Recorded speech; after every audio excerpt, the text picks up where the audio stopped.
shoulder exercises. These exercises are designed to introduce more movement into the joint.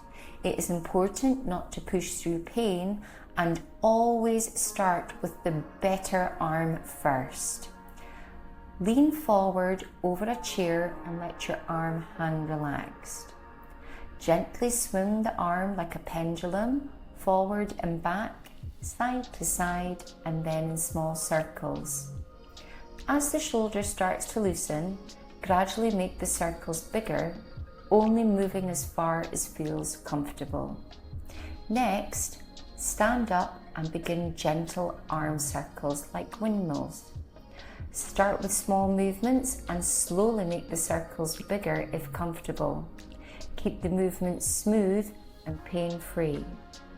For the final stretch, only continue if you can comfortably lift your arm out to shoulder height. Stand side on next to a wall or doorway and place your hand flat against it. Slowly turn and move your body around your arm to create a gentle stretch through the shoulder, chest and upper back. Gently move in and out of the stretch in a slow motion. Remember, start with your better side first, aim for 6 repetitions, then repeat on the tighter and more uncomfortable side. Keep breathing slowly in and out through the nose and only move within a comfortable range. Do not push through pain.